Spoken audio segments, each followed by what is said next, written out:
culture musulmane. Tout comme le héros de ces 3 jours s'appelle Lassana Bathily, noir de peau, malien de nationalité, musulman de foi. Et c'est lui qui a sauvé, parce que nous sommes tous frères, a-t-il dit, des otages à l'hypercachère, des otages qui étaient potentiellement, pouvaient être assassinés parce qu'ils étaient juifs. Et donc, c'est cela qu'il nous faut brandir, c'est cette France-là. Après, discutons, est-ce que nous sommes d'accord sur les questions sociales, les questions démocratiques? Mais ne demandons pas un passeport qui serait celui de la ressemblance, qui serait celui d'une norme majoritaire qui dirait « vous devez vous assimiler à moi ». Ce mot d'assimilation est un mot terrible, c'est le mot qui demande aux autres de disparaître. Non, on peut s'intégrer, on doit tous s'intégrer dans un pays, dans une entreprise, dans un quartier, dans une ville. Mais s'assimiler, c'est vous demander de disparaître. Au contraire, et c'est ma réponse, je crois que, en même temps, j'étais d'accord avec ce que vous disiez, avec votre formule tout à l'heure. Vous me disiez, mais est-ce que simplement on doit être français et puis la question de nos origines ne se pose pas? D'un côté, je suis d'accord avec vous, mais de l'autre côté, je voudrais compléter cet accord pour le préciser. Voir s'il y a un désaccord. Bien sûr qu'il nous faut plus que jamais défendre le droit du sol, plus que jamais défendre le fait d'être né ici, de vivre ici, et du fait que ça nous fait aussi des citoyens, d'où l'enjeu aussi du droit de vote pour les étrangers non communautaires, qui est toujours dans le campagne électorale, alors qu'ils travaillent, alors qu'ils font notre richesse, alors qu'ils payent pour la sécurité sociale autant que d'autres. Et donc, il nous faut brandir cela. Il nous faut brandir cela contre ceux qui aujourd'hui veulent faire des Français sous condition, car c'est le poison qui a été mis, d'échéance de la nationalité,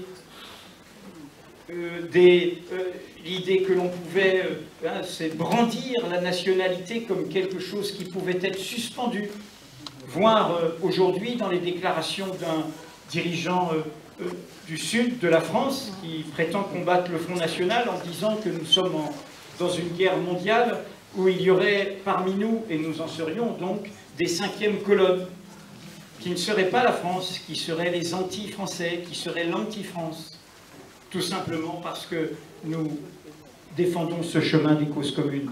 Alors, ce que je veux préciser simplement, c'est que cette France-là, il faut, encore une fois, qu'elle ait conscience de ce qu'elle est.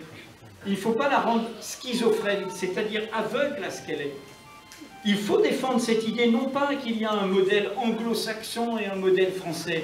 La République a toujours été un champ de bataille. La République a toujours été un affrontement entre des républicains conservateurs qui ne veulent voir qu'une tête et ceux qui ont été solidaires des indépendances, qui ont été pour le droit de vote des femmes quand d'autres le refusaient, qui ont été pour la laïcité de 1905 quand d'autres voulaient le face-à-face avec une église majoritaire et ne pas reconnaître les cultes minoritaires, en l'occurrence le protestantisme et le judaïsme. Et donc, qu'est-ce qu'il faut brandir? Il faut brandir la réalité de notre peuple. Nous sommes riches de l'histoire qui nous a fait ce que nous sommes, y compris riches matériellement. Car c'est notre richesse économique qui a été faite de notre aventure coloniale multiséculaire, notre richesse humaine, notre richesse culturelle, notre richesse culinaire.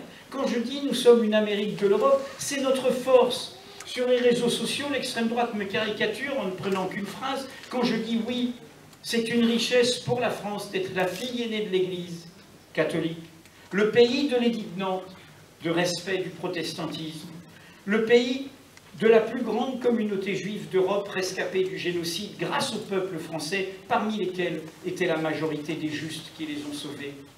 Le pays, le plus grand pays musulman d'Europe.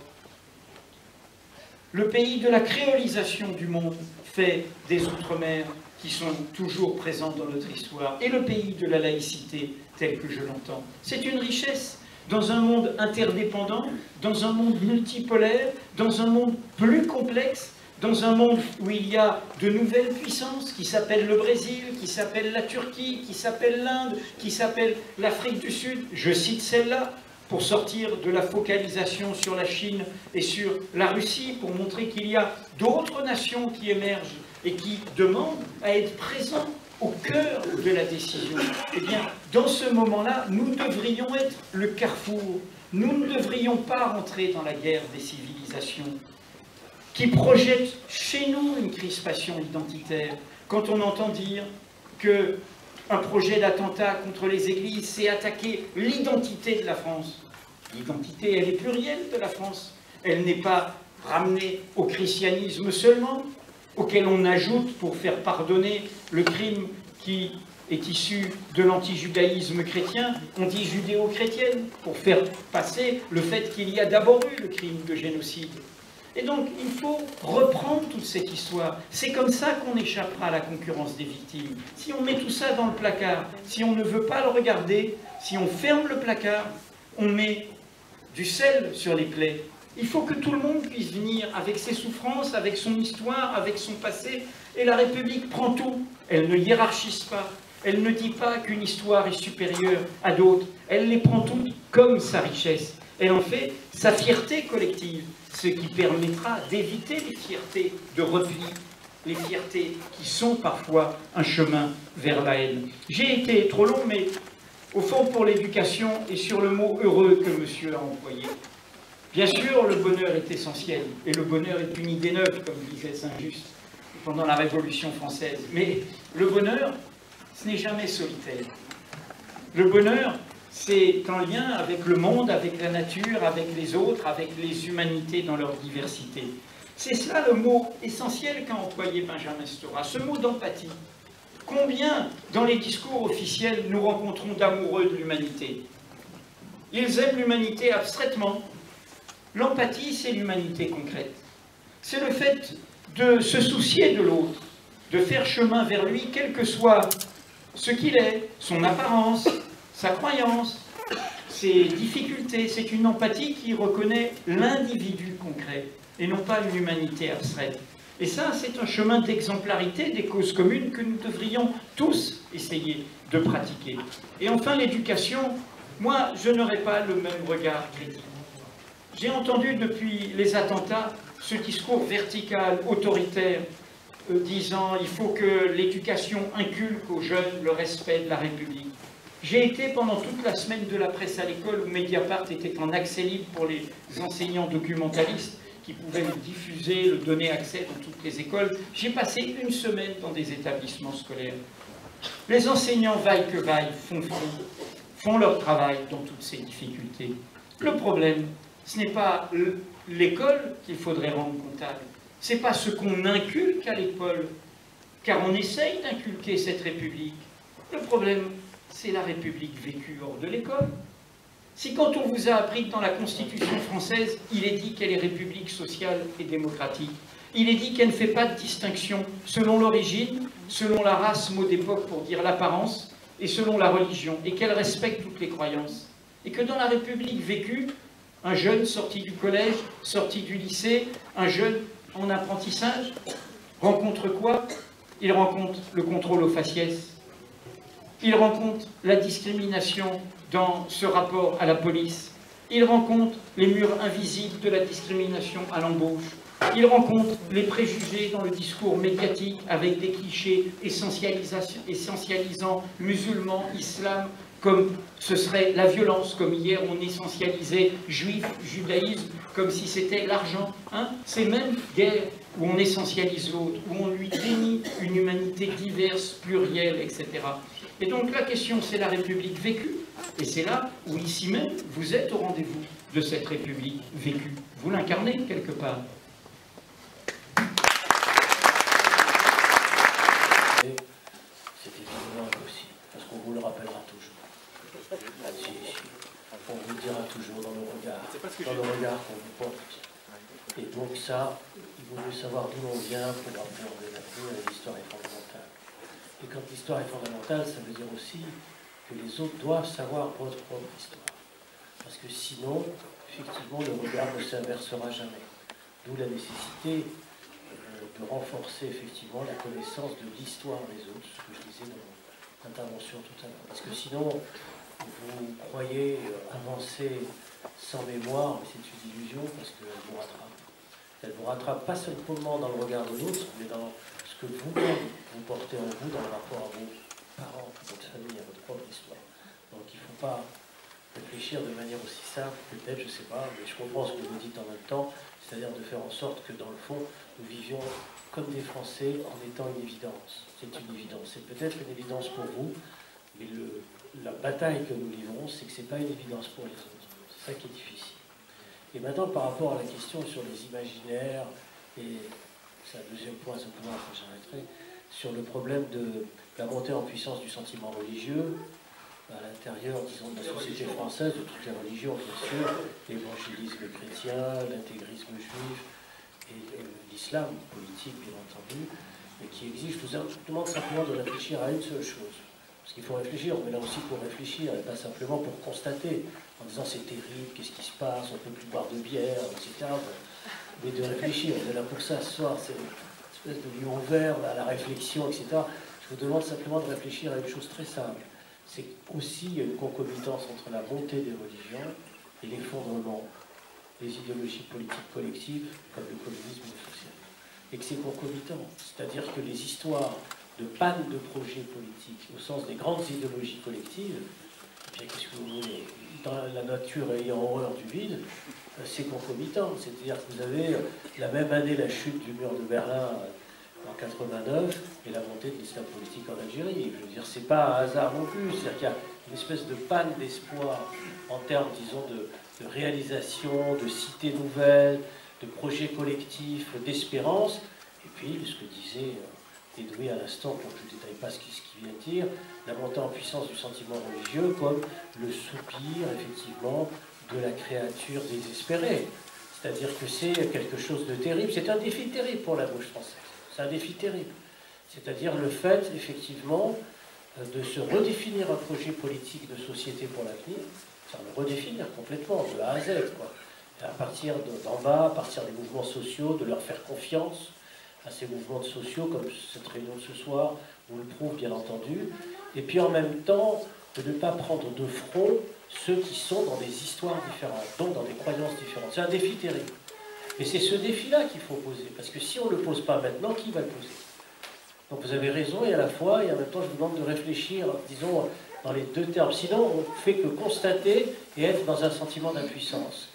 Vous voyez, c'est-à-dire que si on dit il y a une montée des séparations, des guerres de mémoire, de l'interdiction religieuse, de l'envahissement des espaces par disons, la religiosité, etc., la question qu'on peut se poser, c'est il n'y a plus rien à faire, c'est trop tard, non, c'est fini, on est déjà entré dans une guerre. Moi, je ne crois pas. La réunion de ce soir, elle nous prouve l'inverse. C'est que les gens qui sont là, ils veulent savoir, comprendre, entrer dans des systèmes de compréhension et d'éducation pour essayer de garder un lien tous entre nous, pour pas que ce lien se perde. Il faut garder ce lien entre nous tous. Parce que si ce lien se perd, c'est un lien national, un lien républicain, un lien social, un lien politique qui se perd, et là on est dans la guerre. Et moi j'espère qu'on sera pas sorti.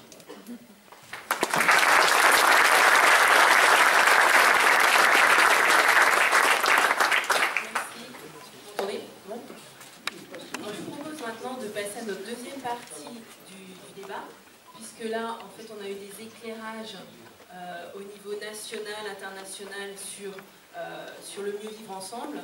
Maintenant, c'est vrai que pour aboutir à cette humanité, pour retrouver cette humanité tout en respectant chaque individu, à nous, on a entendu, on a eu quelques indices, à nous de nous inventer, de trouver des solutions.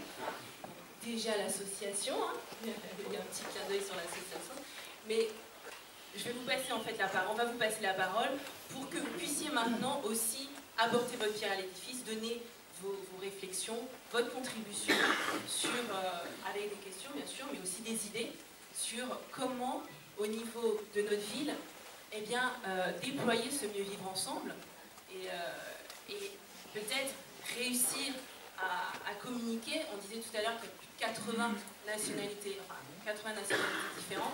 Donc comment réussir à donner l'exemple aux Mureaux pour pouvoir après accéder à un niveau encore plus important.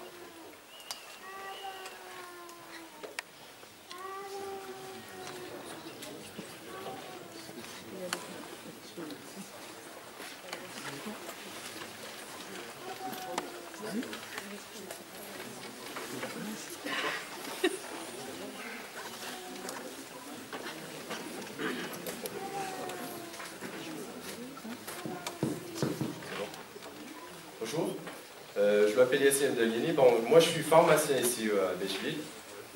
Et donc, je suis ici, il y a environ, je me suis installé ici il y a environ 1 an et demi, voire, on va dire 2 ans maximum. Et à la base, je viens de Lyon, voire de Grenoble, donc très loin des Mureaux. Et je peux vous dire qu'avant d'arriver ici, quand j'ai dit que j'allais m'installer à Becheville pour travailler comme pharmacien, la première des choses qui m'a été dite, c'est « tu mérites mieux que les Mureaux ». Désolé pour vous, mais c'est la vérité. Donc, moi je pense, juste pour essayer de faire avancer le débat et pour mieux vivre ensemble, c'est d'essayer au moins avant d'écouter ce que les gens nous disent et écouter ces a priori, parce qu'on est des humains et la première des choses qu'on fait, c'est, même en étant pharmacien, la première des choses qu'on a, c'est des patients, c'est des clients, et comment on peut, au départ, ne partir et arrêter, ne pas avoir d'a priori, et essayer juste de comprendre l'autre et vraiment avoir de l'empathie. Donc ne pas tomber dans l'a priori pour mieux comprendre l'autre. Et le problème qui se pose aujourd'hui, c'est comment rendre cette histoire de comprendre l'autre plus désirable, alors qu'on essaie de se replier vers une identité un peu idéalisée dans l'inconscient de chacun. Et la seule chose que je peux dire, enfin que moi que je peux donner comme conseil, c'est d'essayer, avant d'avoir son a priori, se poser la question, essayer de comprendre l'autre avant et ne pas laisser l'a priori dominer la personne. Vous aviez un a priori avant de venir, juste très rapidement. Est-ce qu'aujourd'hui vous le valez bien? Non, mais moi j'ai jamais eu d'a priori sur les Mureaux. Pour tout vous dire, moi j'ai jamais eu d'a priori sur les Mureaux parce que tout simplement j'avais pas regardé de reportage disant que les Mureaux étaient une zone dangereuse. C'est vrai que quand je suis arrivé ici, j'ai trouvé une population très cosmopolite. Moi ça me convient parce que je suis pas d'origine suédoise, j'ai pas les yeux bleus et des cheveux blancs. Donc aujourd'hui, je trouve que c'est plus une richesse pour la France et pour une ville comme les Mureaux d'avoir plusieurs cultures différentes qui se côtoient, qui vivent ensemble. Parce qu'il y a du vivre ensemble ici aux Mureaux. Et je trouve que c'est plus agréable de vivre dans une ville comme ça, parce qu'on peut s'enrichir culturellement, parce qu'on a plusieurs origines, plusieurs nationalités aux Mureaux. Et c'est plus enrichissant pour moi, que ce soit d'un point de vue professionnel ou personnel, et je trouve que c'est plus enrichissant aussi pour la population elle-même parce qu'ils permettent de voyager tout en étant dans une ville comme les Mureaux. Je t'interromps par la salle juste pour justement agir pour le mieux vivre ensemble et la question de l'égalité pour que chacun puisse avoir un peu de temps pour poser sa question. Soyez court, une proposition ou une question. Moi je vais être court. Donc désolé, je ne sais pas si je sorti le débat ou pas, mais c'est pour avancer. Donc on parlait justement d'éducation par rapport à l'État, au gouvernement, le système qui est mis en place, comment nos études dans ce pays vivent ensemble. Moi je voudrais parler du temple d'Omerta qu'il y a aussi, les différentes communautés qui refusent de vivre ensemble. Le repli identitaire, le repli sur soi-même, il y est déjà. Donc moi je suis musulman, je suis assez actif sur les réseaux sociaux. Le jour de l'attentat, j'ai mis une photo de profil, je suis Charlie. Je me suis mangé une fatwa, entre guillemets. Parce que j'ai été Charlie. Parce que j'ai été manifesté pour dénoncer un petit peu ce qui s'est passé, les différentes réactions. Et ça, ce sont le genre de réactions, des choses qu'on doit dire, qu'on doit dénoncer.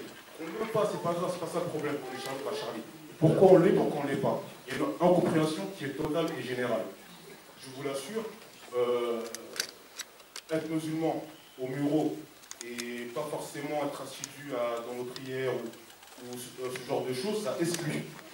Ça exclut. Le racisme anti-blanc, il y est aussi. Non, je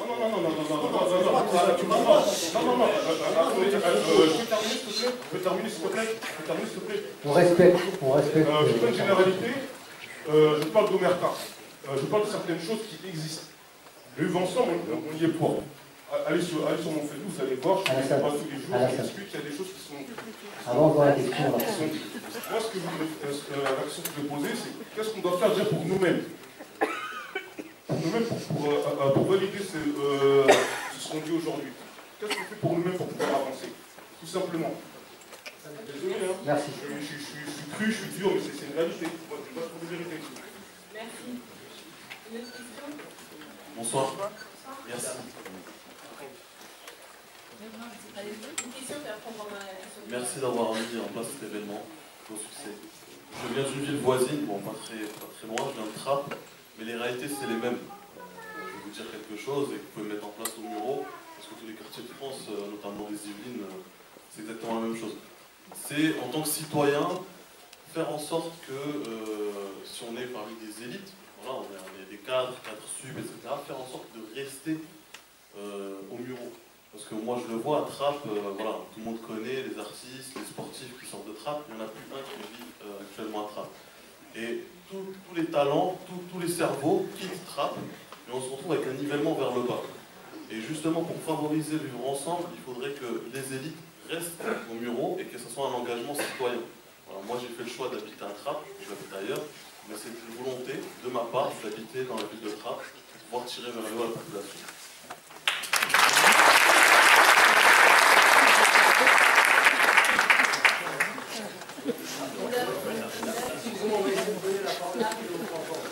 L'autre là, c'est le moment là.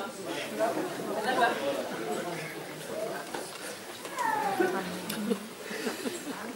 Bonjour, bonsoir. Moi ça fait 20 ans que je vis au Muro et que j'enseigne à Mantes-la-Jolie. Moi je me suis toujours sentie bien accueillie, que ce soit ici ou là-bas, malgré ma peau blanche, malgré mes cheveux blancs, malgré mon nom à consonance juive, puisque je m'appelle Lévi, même si pour moi ça ne fait pas partie de mon identité, parce que je ne suis pas croyante, mais c'est quelque chose que je porte sur moi, par mon nom. Et jamais je me suis sentie rejetée à cause de ça, j'ai toujours été hyper bien accueillie partout. Maintenant je suis enseignante et c'est vrai que les enseignants pour la plupart font leur maximum, mais dans un système qui est inégalitaire, qui creuse les inégalités, les rapports le montrent. Et voilà, s'il y a une caste qui vit bien ensemble, c'est celle de nos élites, et qui eux ne jouent pas le jeu du vivre ensemble, sauf entre eux, et qui ne mettent pas leurs enfants dans l'école publique. Voilà. Et même de nombreux collègues enseignants qui ne mettent pas leurs enfants dans l'école de leur secteur, etc. Moi, j'ai joué le jeu de la carte scolaire avec mes enfants qui s'en sont portés bien et grandis dans leur humanité. Voilà, je préfère le terme équité à celui d'égalité. Autant nous sommes égaux en humanité, mais proclamer qu'on est égaux en droit, malheureusement c'est faux et je pense qu'il faut travailler pour donner plus de droits à ceux qui en sont le plus exclus.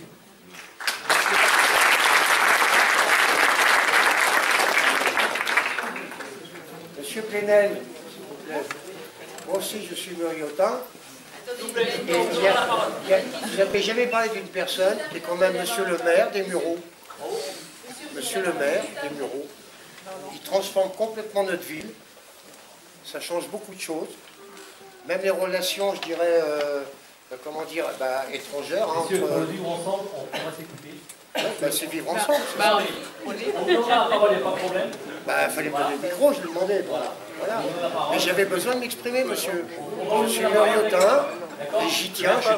Moi, j'adore ma ville. Le vivre ensemble, c'est aussi accepter le dialogue avec les communes. Oui, il faut le laisser finir. Il y avait quelqu'un qui allait parler alors. Il était parti. Je ne me suis jamais posé la question à savoir est-ce que ce pays où je suis va accepter mes enfants. Est-ce que le pays où j'ai vécu, où je suis née, est-ce que la ville des Mureaux où j'ai grandi, où j'ai appris tout ce que je sais, va donner à mes enfants la même chose que j'ai. Je suis née en 73, c'est bien. C'était la bonne époque. Tout le monde avait du travail. Il y avait de l'espoir. Aujourd'hui, je ne sais pas trop quoi dire à mes enfants. J'en ai 5. Ça va être un petit peu fou pour en faire autant, mais en tout cas, j'en ai 5. Ça va de 17 ans et jusqu'à 9 mois maintenant. J'ai peur de ne plus pouvoir donner le même discours que celle qui passe son bac aujourd'hui, les mois à venir, de 17 ans, avoir le même discours que pour la petite qui a 9 mois. J'ai 2 fils, j'ai peur. J'ai peur qu'ils rentrent dans la drogue. J'ai peur qu'ils finissent mal, même si à l'origine, la racine dont je fais partie, mon mari contribue, est bonne, dans le sens où on donne des bons exemples. Je suis française, d'origine marocaine, de confession musulmane. J'ai jamais eu besoin de le dire quand j'étais jeune. Mais je suis obligée d'étayer aujourd'hui, d'expliquer à des copines portugaises qu'il ne faut pas avoir peur des nénettes qui portent je les appelle les ninjas. Il ne faut pas avoir peur d'elles. Elles se cachent. C'est un habit. Je ne vais pas jeter la pierre à ces femmes qui se couvrent et applaudir celles qui se découvrent. C'est un droit. Elles ont envie de porter ça, c'est leur droit. Je ne sais pas trop quoi dire à mes enfants ce soir quand je vais rentrer, me dire est-ce que tu as tes réponses? Est-ce qu'on va avoir du travail plus tard? Est-ce qu'on ne va pas être obligé de partir de la France parce que la France ne veut pas... La France, elle veut pas de nous. Hein. J'ai l'impression, c'est le sentiment que j'ai. C'est le sentiment que j'ai, sincèrement. Quand j'entends Estrosi dire ce matin, comme quoi il y a une 5e colonne, oui, Estrosi, c'est pas la France, mais Estrosi, c'est lui qui prend la parole. Et quand on parle des mureaux, on va parler de quoi? Des ghettos? Bah, c'est pas normal. Pas dire à mes enfants. Je vous invite à faire circuler le micro.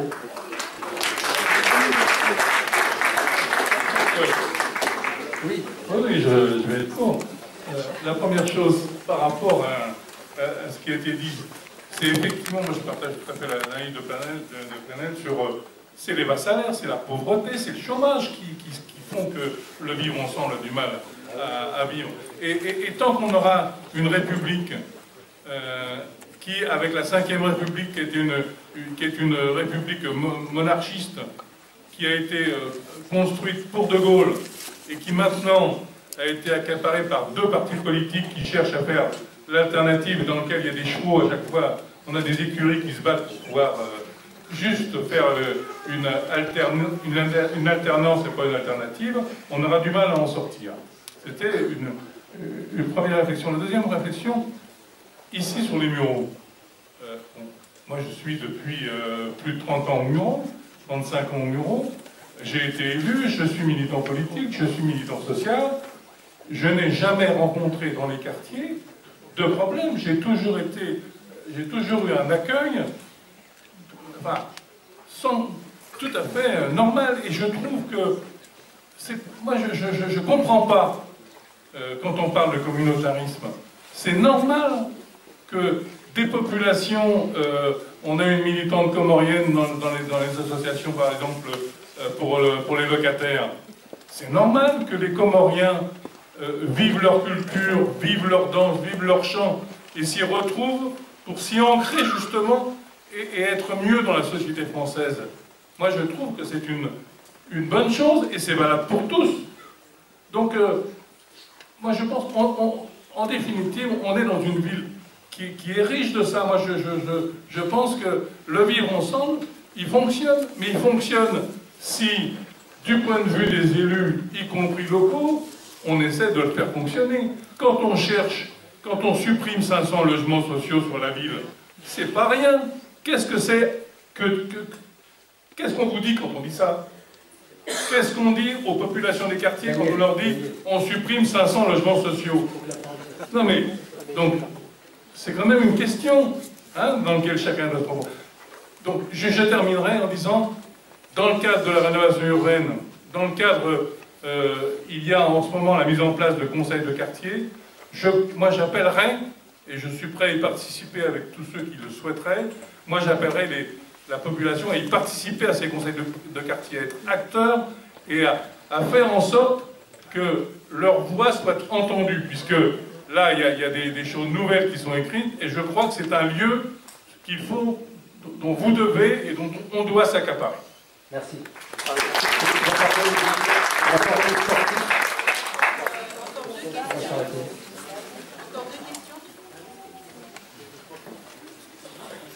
Encore 2 questions et après on passe la parole à nos invités.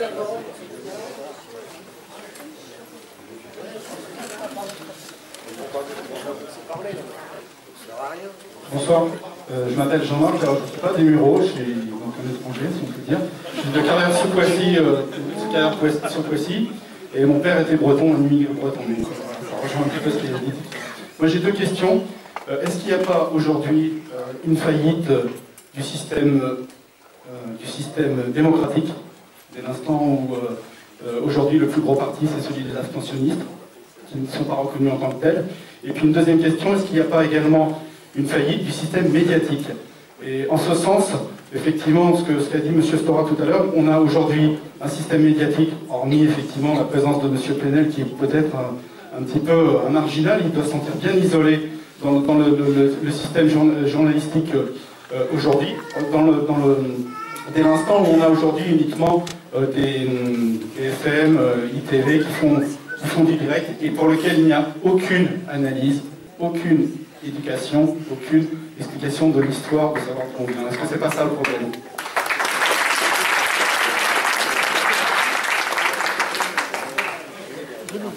Non, excusez-moi. Ça marche? Oui, monsieur Plenel, je reviens quand même à l'histoire de la ville des bureaux. Moi, personnellement, moi je vous dis honnêtement, moi j'adore le maire des bureaux. Moi, j'ai pas ce problème. Et moi, ce que j'ai constaté, parce que j'habite quand même les bureaux depuis 1976, octobre 1976, et j'ai constaté que déjà la ville des Mureaux à l'époque, donc le vivre ensemble, déjà à l'époque il y avait aussi des étrangers, parce que moi j'ai toujours été employé, ouvrier, j'ai travaillé dans la région avec plein de gens, chez Renault, d'autres entreprises de la région, tout le monde s'entendait bien, ça il n'y avait pas de souci à l'époque.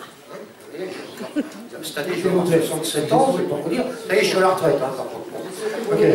Mais à part ça, moi j'ai toujours aimé travailler dans la région parce que on s'entendait bien. Après il y a eu des enfants qui sont nés, des petits-enfants, peut-être aussi ça a changé beaucoup de choses. Pourquoi déjà? Première chose, c'est que le travail a diminué, alors grave de chez grave, parce que moi quand je suis arrivé en 1976 ici dans la région, par exemple à l'usine Renault à Flins, il y avait encore 7200 personnes qui travaillaient. Aujourd'hui, j'ai quitté depuis le 1er janvier 2014, je suis à la retraite, donc je suis toujours j'étais toujours en activité, et chez Renault également. Et là, il n'y a plus que même pas 3000 personnes. Voilà. Il y avait 3 équipes, il n'y en a plus que 2, et ainsi de suite. Voilà, ma question c'est...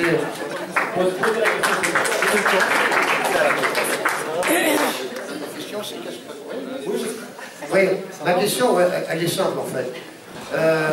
Mais il faut quand même rappeler les choses, bon, c'est normal. Ma question, c'est que pourquoi il y a autant de chômeurs aujourd'hui en France? C'est la robotisation, et personne n'en parle. C'est-à-dire, on fabrique une machine, hein, et on vire 50 personnes. Voilà. Beaucoup plus d'ailleurs. Les chômeurs, c'est ça, hein. C'est ça les chômeurs. Excellent.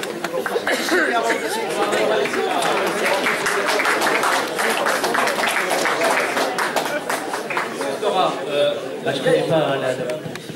Voilà, c'est pour moi, que j'appartiens à la caste nomenclaturiste, donc je ne peux pas savoir ce qui se passe au bureau, au niveau de la vie quotidienne, c'est compliqué. Maintenant, alors, une petite chose, une réflexion, vous entendre l'histoire, c'est qu'effectivement, ça s'apparente ce soir, cette réunion, à une sorte de réunion citoyenne, où les gens ont envie de parler, d'exprimer leur sensibilité, leurs projets, leurs espoirs. Et ce qui est quand même regrettable, ce qui est terrible, c'est que la gauche française, je reviens à mon idée, n'est plus dans ce genre de réunion-là, où les gens viennent par centaines venir s'exprimer, s'expliquer, exprimer leurs doutes, leurs désarrois, leurs espoirs, leurs désespoirs, etc. Et d'être respectés, entendus et reconnus.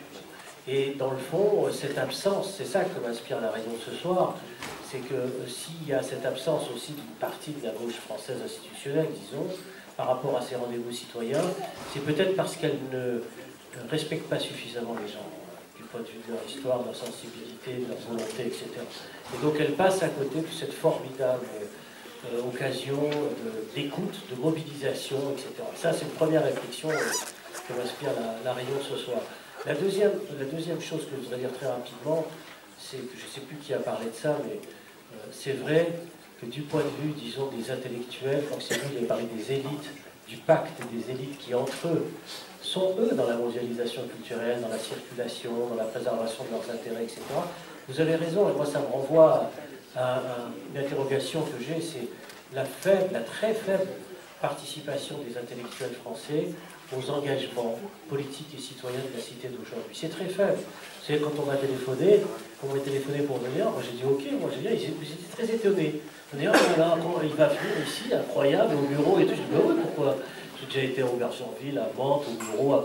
Mais combien aujourd'hui de professeurs d'université vont dans les prisons, dans les hôpitaux, dans les cités, dans les banlieues, Villeurbanne, Vaux-en-Velin, Quartier Nord de Marseille, tout ça, parce que c'est là où j'ai été cette année.